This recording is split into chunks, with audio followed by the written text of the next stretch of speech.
लंब नयनम कारुण्य पूर्णाकरम, और बम बम बम बम बम बम बम कत बम बम वहनम ध्यायेत सदा शंकरम। ऐसे भोले बाबा कृष्ण भगवान बड़े आनंदित हुए भगवान की स्तुति करके। ये देवी भागवत में बड़ी अलौकिक कथा है कि कृष्ण भगवान ने भोले बाबा की स्तुति करी। अभी बात करने लगे भगवान शंकर ने। महाराज शिव जी ने कहा बताओ तुम्हें समस्या क्या है। तो बताने लगे महाराज ये समस्या है, संबरासुर आया था। तो अच्छा शिव जी को प्रसन्न क्यों किया? तो इसलिए प्रसन्न किया क्योंकि शिव जी का भक्त है संबरासुर। महाराज आपके यहाँ मेरे यहाँ जो मेरे लड़के को चुरा के ले गया है उसके ऊपर आपने कृपा करी है, ऐसी कथा है। तो संबरासुर क्योंकि भोले बाबा तो जैसे आपने देखा ना, जो भस्मासुर था वो भी तो भगवान का भक्त था, शंकर भगवान का। तो विष्णु भगवान ने उसको फिर पार्वती का रूप बनाकर तब उसको ठीक किया था। तो शंकर भगवान जब कहने लगे, जब कृष्ण भगवान बताने लगे क्या समस्या है, भगवान को क्या बताना, वो जानते ही है। तो देवी भागवत में लिखा है कि कृष्ण भगवान बोले जा रहे हैं, शिव जी ने अपनी बात करनी शुरू कर दी। उन्होंने पूरी बात की नहीं, पूरी बात सुनी भी नहीं भगवान ने, और बीच में से भोले बाबा बोलने लगे, ऐसा लिखा हुआ है। क्या बोलते हैं? कृष्ण चिंता ना करो, तुम्हारे बहुत सारे पुत्र होंगे और तुमको 16,108 विवाह होंगे, और प्रत्येक में 10-10 बेटे। अब कितने हिसाब लगाओ कितने होंगे। बेटे लड़कियों को नहीं बता, लड़कियां भी होंगी उसमें, बेटे बेटी तो बेटे हैं 10-10, एक को 10-10 हैं। 16,108 में 10 का गुणा करो, इतने लड़के हैं भगवान के। अब और सभी बलशाली होंगे। और उसी समय भगवान शंकर और भी दे रहे थे। अब इधर देखो कैसी कथा है, कृष्ण भगवान बोल रहे हैं और बीच में ही शंकर भगवान बोलने लग गए, और शंकर भगवान आशीर्वाद दे रहे हैं, उधर माता जी बोलने लग गई। ऐसा लिखा है देवी भागवत में। माता जी कि चुप रहो, मुझे आशीर्वाद देना दो, मैं देता हूं। अब माता जी बोलने लगी, पार्वती ने आशीर्वाद दिया, श्री कृष्ण तुम इस जगत में मनुष्यों के सिरमौर बनोगे। हे कृष्ण तुम्हें संसार में सारे मनुष्यों के सिरमौर बनोगे, और 100 वर्षों तक सुख प्राप्त करके। बाद में माता जी ने थोड़ी कड़वी कड़वी बात भी बता दी। माता जी ने क्या कहा? जगदम्बा कहती हैं, भगवती ने कहा श्री कृष्ण गांधारी तुम्हें शाप देगी, और गांधारी के शाप से तुम्हारे कुल का संहार हो जाएगा, और तुम्हारे बच्चे विवेक से नष्ट हो जाएंगे, और तुम्हारे पुत्र आपस में लड़ लड़ के मर जाएंगे, और तुम बलराम के साथ अपने धाम को जाओगे। बाद में श्री कृष्ण भगवान थोड़ा मुंह लटका के बैठ गए। माता जी क्या बोलती जा रही हो आप? लेकिन माता जी कहती हैं ये सब होने वाला है, तुम रोक नहीं पाओगे। क्यों? क्योंकि ये पहले से ही वीडियो बनी हुई है, वो ही दिखाई जाएगी और कुछ नहीं, कोई इसमें चेंज नहीं कर सकता। देखो अब इसको क्या कहते हैं, देवी भागवत में ये कथा क्यों लिखी कि जब कृष्ण भगवान को भी पहले से पता चल गया कि मेरे लड़के आपस में लड़ेंगे, तो भगवान उनकी लड़ाई रोक नहीं पाए। देवी भागवत माता जी बाद में कहती हैं ये मेरी माया है, तुम इसमें कोई परिवर्तन नहीं कर सकते।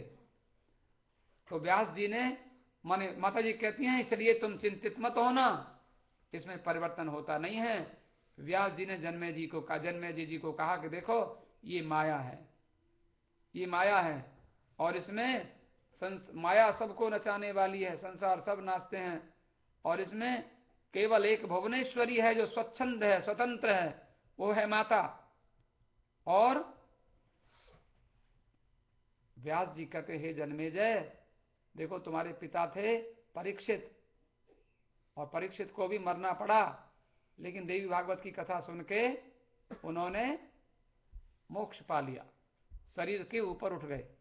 तो तुम कथा सुनो समझदारी से, और तुम क्या समझो कि माता जी जो हैं वो सब कुछ स्वतंत्र हैं, स्वच्छंद हैं, वो जो कराती हैं वही होता है, और तुम ऐसी साधना करो कि मैं उन्हीं का, उन माता जी का ही अंश हूं, ऐसा सोचो। हे जन्मेजय तुम ऐसा सोचो मैं उन्हीं का अंश हूं और साधना करो, और जब मैं ही उनका माताजी का अंश हूं और माताजी के बिना संसार में एक पत्ता भी हिलता नहीं है, माताजी के बिना कुछ होता ही नहीं है, तो कहते हैं फिर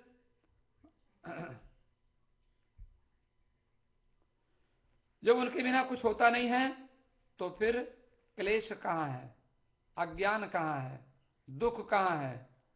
तो निर्मल हृदय में जो बड़े बड़े महात्मा हैं, ऋषि मुनि हैं, वो परमेश्वरी को अपना स्वरूप जान करके और फिर आनंद का अनुभव करते हैं, बंधन से मुक्त हो जाते हैं, और वही जो भगवती हैं वही सच्चिदानंद स्वरूपिणी हैं। और वही माताजी ने देवी भागवत में जो कथा है, महिषासुर और रक्त बीज की उत्पत्ति हुई, वो भी माया से। अब ये जो कथा है कि महिषासुर में बड़ा भारी बल है, रक्त बीज राक्षस है। रक्त बीज का मतलब है कि उसको माताजी मारती हैं और उसको भगवान विष्णु लड़ते हैं, उससे शंकर भगवान लड़ते हैं। तो रक्त बीज के साथ शंकर भगवान लड़े, इंद्र लड़े, विष्णु लड़े, लेकिन होता क्या था, रक्त बीज के रक्त जहां गिरता था और वहां से एक और पैदा हो जाता था। एक बूंद से एक पैदा होता था, और 1000 बूंद गिरी तो 1000 पैदा हो गए। तो इसलिए अब उनको क्या हो, क्योंकि उसको मारो और रक्त गिर जाए और उससे फिर और नए राक्षस पैदा हो जाए, और वो भी जो पैदा होते थे वो भी उतने ही शक्तिशाली होते थे जितना ये होता था। अब बताओ, अब उसकी सेना और बढ़ती जाए, जितना उसको मारो खून गिरेगा नीचे, उसके और पैदा हो जाएंगे, उसको मारना कठिन हुआ। तो फिर माताजी ने उसको मारने का उपाय किया कि उसका एक खप्पर हाथ में लिया, और खप्पर हाथ में लेकर और उसका खून पीती गई। उसको मारा पहले और खून निकला, उसको पी जाए, सारा खून जो निकले उसको एक बूंद भी गिरने नहीं दिया, और इसलिए उसका खून निकला, उसको पिया, फिर धीरे धीरे उसको काट काट करके उसको फिर मारा। ऐसे माताजी ने मारा। महिषासुर से शंकर भगवान लड़े, विष्णु भगवान लड़े, इंद्र लड़े, विष्णु और शंकर का युद्ध हुआ तो विष्णु भगवान ने, शंकर भगवान ने, इंद्र ने, वरुण ने, कुबेर ने बैठकर और एक सभा की, और सभा में निश्चय किया कि सब लोग अपना अपना तेज दो। जैसे आप लोग मीटिंग करते हैं और मीटिंग में सब लोग, भाई सब लोग एक चीज लाओ, ये सामान लाओ, दिवाली उत्सव मनाएंगे, सब लोग अपना अपना ये करो, करते हैं ना। ऐसे देवता भी मीटिंग करते हैं, कहते सब तेज अपना अपना तेज दो, अपना अपना तेज दिया। ब्रह्मा जी ने भी, विष्णु ने भी, शंकर ने भी, तब सबकी शक्ति मिल करके भगवती जगदम्बा के रूप में प्रकट हुई। जगदम्बा महारानी की। और सब देवताओं ने उनको अपने अपने अस्त्र शस्त्र भी दे दिए। फिर शुंभ निशुंभ को ब्रह्मा जी से वरदान मिला था, और भगवती के श्री विग्रह से एक देवी प्रकट हुई, उनका नाम था कौशिकी देवी। कौशिकी महारानी की। अब कौशिकी देवी से एक और शक्ति प्रकट हुई, उनका नाम था कालिका महारानी की। काली, और वही काली जो आज की देवी हैं, सप्तमी, 7वें दिन है ना, कालरात्रि, वो कालरात्रि पैदा हुई। और फिर चंड मुंड रक्त बीज और शुंभ निशुंभ को फिर माताजी ने मारा काली रूप से। आज की देवी ने, कालरात्रि ने उनका वध किया। और राजा सुरथ और समाधि वैश्य, एक राजा था और एक बनिया था। राजा को उसके मंत्रियों ने उसका राज छीन लिया और खुद राजा बन गए और उसको निकाल लिया। वो बेचारा जंगल में चला गया दुखी होकर। राजगद्दी से उतार दिया मंत्रियों ने और उसका राज छीन लिया। एक वैश्य था, सेठ था, बड़ा भारी व्यापारी, उसकी पत्नी उसके खिलाफ हो गई, उसके लड़के उसके खिलाफ हो गए और उसको भी घर से निकाल दिया। अब दोनों बेचारे, वो मेरी पत्नी मेरी दुश्मन बन गई, मेरे बच्चे मेरे शत्रु बन गए, मैं क्या करूं, कहां जाऊं। दोनों रास्ते में मिल गए एक जगह। बोले भाई साहब आप कौन हैं? बोले महाराज मैं बड़ा सेठ था, मेरे बड़े व्यापार थे, बड़ी कारखाने फैक्ट्रियां थी, लेकिन मेरी घरवाली ने, मेरे बच्चों ने मुझे घर से मारपीट के निकाल दिया। महाराज आप कौन है? बोले मैं राजा था, मेरे मंत्रियों ने मुझे मारपीट कर निकाल दिया। बोले हम तुम दोनों एक जैसे हो गए, अब क्या करें? किसी महात्मा के पास गए और महात्मा मिले, और सूरत नाम के, सूरत और समाधि, इनका नाम सूरत और एक का नाम है समाधि। सूरत राजा हैं, समाधि वैश्य हैं। और वहां एक सुमेधा नाम के एक ऋषि मिले, सुमेधा उनका नाम है। उन्होंने इनको साधना में लगाया, माता जी की पूजा में लगाया। दुर्गा सप्तशती में ये कथा है, देवी भागवत में भी ये कथा है। देवी भागवत में 7वें स्कंद में ये कथा है, सूरत वैश्य की, सूरत राजा की और समाधि वैश्य की। फिर सुमेधा ऋषि ने देवी की पूजा की, उपासना की विधि बताई, और फिर इन्होंने तपस्या करी। तपस्या करने से इनको माता जी का दर्शन हुआ, और माता जी ने फिर इनको आशीर्वाद दिया। उसमें दुर्गा सप्तशती के 12वें अध्याय में, जो 11वां अध्याय होता है जहाँ खीर से, हलवा से आहुति दी जाती है, और 12वें अध्याय में फिर उनको वरदान दिया माता जी ने, और 13वें अध्याय में फिर उनका, माता जी ने उनके ऊपर कृपा की। तो इस तरह से समाधि को, सूरत राजा को उसका माता जी की पूजा करने से उसका राज्य फिर से वापस मिल गया। इतनी शक्ति उसमें आ गई कि उसने, मंत्रियों ने उसका फिर से सम्मान किया, और वो राजगद्दी पर फिर से बैठ गया। और वो जो वैश्य था, जिसकी पत्नी ने और बच्चों ने घर से निकाल दिया था, उसके बच्चे और पत्नी उसको फिर से अपने घर ले गए, और फिर से उसको अपना घर मिल गया, परिवार मिल गया। ऐसी सुंदर कथा है। तो 7वें स्कंद में 6ठे अध्याय में हरिश्चंद्र की कथा है। हरिश्चंद्र, यहां 7वें स्कंद में च्यवन ऋषि की कथा है। देवी भागवत में च्यवन ऋषि, च्यवन ऋषि जो थे वो तपस्या कर रहे थे। एक शर्याती नाम का राजा अपनी बेटी को लेकर जंगल में पहुंच गया। तो वो बच्ची थोड़ी चंचल थी, जवान लड़की थी। उसने एक मिट्टी को ऐसे, अचानक मिट्टी में कुछ चमकीला चमकीला दिखाई पड़ता था, उसमें कुछ कांटे लेकर उसमें चमकीली चीज में ऐसे घूंस दिए। अब वो मिट्टी, वो वहां देखा तो बड़ी जोर से आवाज आई, हाय मुझे मार डाला, मुझे मार डाला।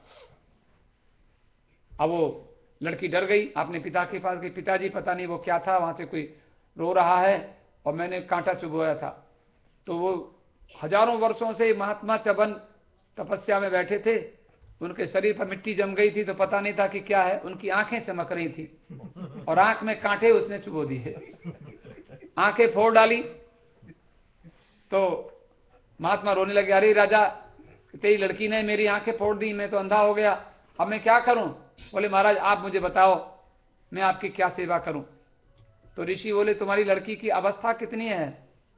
उसने पूछा। तो राजा ने सोचा कि महाराज को सेवा के लिए इसकी जरूरत है, तो आप कहा, देख तूने महात्मा की आंख फोड़ी है, तुझे महात्मा की सेवा करनी पड़ेगी। उस लड़की को, लेकिन ऐसे कैसे रहे? तो उसको लड़की को अंधे महात्मा के साथ ब्याह कर दिया। लड़की तो बहुत रोई कि मेरे से एक गलती क्या हो गई, मैं अंधे और बूढ़े महात्मा की पत्नी बनूंगी। लेकिन उसको वहां सनातन धर्म की मर्यादा है, विवाह हो गया तो बेचारी को रहना पड़ा। उसने तपस्या करी और ऐसी सेवा करी कि इंद्र देवता का भी सिंहासन हिल गया।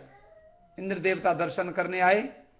उसने माता जी की पूजा करी, नवरात्र का व्रत किया, भगवती जगदम्बा की उपासना करी।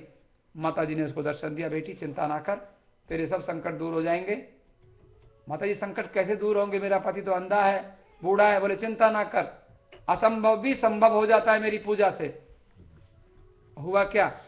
इंद्र को माता जी ने भेजा, इंद्र देवता आए और कहा, देवी तुम्हारा बूढ़ा पति था, लेकिन तुमने ऐसी पतिव्रता हो, अपने बूढ़े पति की तुमने सेवा करी, अंधे पति की तुमने सेवा करी।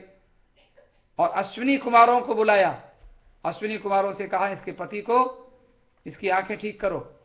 तो तभी से च्यवन प्राश बन गया। च्यवन ऋषि थे ना, तो आंवला को लेकर, आंवला और उसमें बहुत सारी औषधियां मिलाकर एक दवाई बनाई, च्यवन प्राश। आज भी लोग खाते हैं, आंखें खराब हो जाए तो उनको ठीक होती है। तो वो ऋषि जवान भी हो गए और फिर से आंखें भी ठीक हो गई। तो एक दिन शर्याती राजा, वहां ऐसी कथा है कि अश्विनी कुमारों ने कोई दवाई मिलाकर तालाब में डाली थी, और उसमें जाकर 2 अश्विनी कुमार थे, एक च्यवन ऋषि थे। अश्विनी कुमार दोनों को लेकर और गए अंधे बूढ़े को, और उसमें डुबकियां लगवाई उनको, इसमें डुबकी लगाओ। डुबकी लगवाई तो लगवाकर फिर अब वो जो सुकन्या थी वो देखने लगी, तो तीनों एक जैसे हो गए। अश्विनी कुमार तो जवान थे ही, अब 3 जवान हो गए। अब वो कहती है मेरे पति कौन से हैं? तो अश्विनी कुमार दोनों अलग हो गए, बोले देवी हम अलग हो जाते हैं, ये तुम्हारे पति हैं। बड़ी प्रसन्न हो गई जवान, और आंखें ठीक हो गई। तो वहां एक दिन राजा ने सोचा कि मेरी बेटी बूढ़े पति के साथ कैसे रहती होगी, अंधे पति के साथ कैसे रहती होगी, मैं देख के आऊं। देखने गया तो जवान के साथ बैठी है, खा रही है, हंस रही है, खेल रही है। उसने तुरंत धनुष बाण उठाए और तलवार ली, और मैं तुझे मार डालूंगा, तूने मेरे परिवार पे, मेरे कुल को दाग लगा दिया। उसने कहा पिताजी रुक जाओ रुक जाओ रुक जाओ, अभी मारना नहीं, अभी रुक जाओ, मेरे से बात करके तब मुझे मार देना। कि क्या तुझे, तेरे से बात करूं?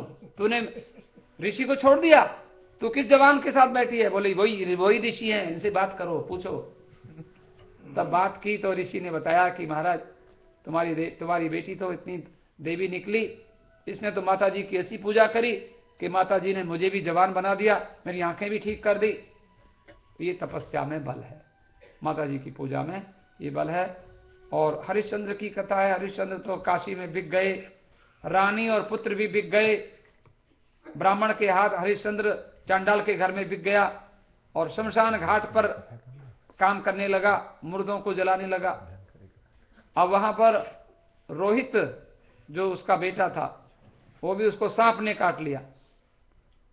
तो फिर उसमें बाद में जो उसकी जो पत्नी ने शरीर त्यागने का निश्चय किया, तो माता जी ने कृपा करी, और फिर माता जी ने उनको हरिश्चंद्र के ऊपर, हरिश्चंद्र अपनी पत्नी और पुत्र के सहित प्रसन्न हो गए, और उसकी विश्वामित्र ने उनकी परीक्षा ली थी। और उसके बाद में वो अयोध्या वासियों, अयोध्या के राजा थे हरिश्चंद्र महाराज, और अयोध्या के निवासियों के साथ स्वर्ग को गए। तो 7वें स्कंद के 3रे अध्याय में सिद्ध पीठों के नाम हैं। माने श्री शैलम पर माधवी देवी हैं, मायापुरी हरिद्वार में कुमारी देवी हैं, चित्रकूट में रुद्र सुंदरी हैं, 108 पीठ है। मलयाचल पर कल्याणी देवी हैं, द्वारका में रुक्मिणी देवी हैं, वृंदावन में राधा देवी हैं, मथुरा में देवकी देवी हैं, पाताल में परमेश्वरी हैं, चित्रकूट की देवी हैं सीता जी, उनकी देवी भागवत में कथा है। विंध्याचल में विंध्यवासिनी देवी हैं, किष्किंधा में तारा देवी हैं, वही तारा देवी जो बाली की पत्नी थी, वही वो देवी के रूप में भगवान की कृपा उनके ऊपर हुई। और ब्रह्मलोक में सरस्वती हैं, सूर्यलोक में प्रभा हैं, और सतियों में अरुंधति हैं, अप्सराओं में तिलोत्तमा हैं, सभी प्राणियों में ब्रह्म कला है। 108 सिद्ध पीठों का वर्णन किया। और काल रात्रि का थोड़ा सा स्वरूप सुन लीजिए, समय हो गया। 7वें दिन की देवी काल रात्रि, आपने जो अभी तक 6 देवियों के नाम सुने थे, तो हमारे 6 चक्रों को मैंने बताया था हमारे शरीर में।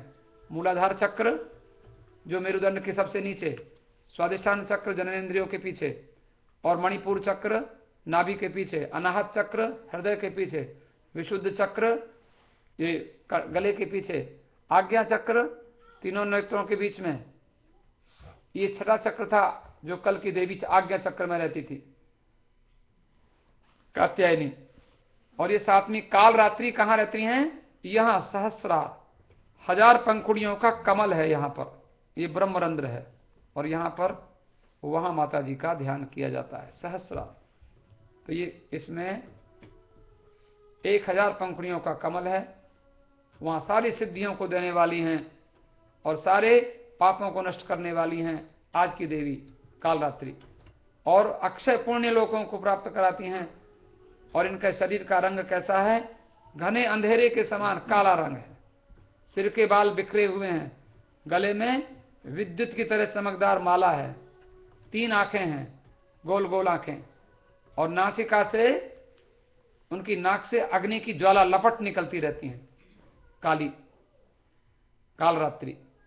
और वाहन क्या है? शेर वाहन नहीं है, इनका वाहन है गधा, गर्दभ के ऊपर बैठती हैं। और दाहिना हाथ ऊपर उठा करके वर मुद्रा से वरदान देती हैं और नीचे वाले हाथ से अभय देती हैं। और बाएं हाथ में एक लोहे का कांटा है ऊपर के हाथ में, और नीचे के हाथ में एक तलवार है, खड्ग है। इसमें देखने में बड़ी भयंकर है कालरात्रि, लेकिन फल बड़ा शुभ देती हैं। इनका एक नाम है शुभंकरी। कालरात्रि भी नाम है, माने शुभ करने वाली हैं, दुष्टों का विनाश करती हैं। दानव दैत्य राक्षस भूत प्रेत सब इनका कालरात्रि का नाम लो, सारे भूत प्रेत सारे दानव सारे ग्रह सब भाग जाते हैं जो बुरे ग्रह हैं, और ग्रह बाधा नष्ट कर देती हैं कालरात्रि। इनकी पूजा से अग्नि का भय नहीं होता, आग लगने का भय नहीं होता। इनकी पूजा से किसी शेर जंगली जंतु का भय नहीं होता। इनकी उपासना से शत्रु का भय नहीं होता। इनकी उपासना से कोई रात में डर नहीं लगता कि रात में कहीं चले जाओ, डर नहीं लगता। ऐसे उपासना में लेकिन यम नियम का पालन करना पड़ता है, संयम करना पड़ता है, मन वचन और शरीर को पवित्र रखना पड़ता है। इनके ध्यान का मंत्र है एक वेणी जपा कर्ण पूरा, नग्ना खरस्थिता लंबोष्ठी कर्णिका करणी तैलभ्यक्ता शरीरणी। सारे शरीर में तेल लगा हुआ है, नग्न है, गधे पर बैठी हुई हैं, और इनके एक चोटी रखती हैं, और लंबे लंबे इनके होठ हैं, और लंबे लंबे बड़े बड़े कान हैं। ऐसे वाम पादोल्लसत लौह लता कंटक भूषणा। बाएं पैर में एक लोहे की कांटे लगे हुए एक जंजीर पड़ी हुई है, और वर्धन मूर्ध ध्वजा, बड़े बड़े बिखरे हुए बाल हैं, और कृष्णा काले रंग की हैं, इसलिए कालरात्रि भयंकरी। तो ऐसी कालरात्रि हैं, भगवती आपकी रक्षा करें।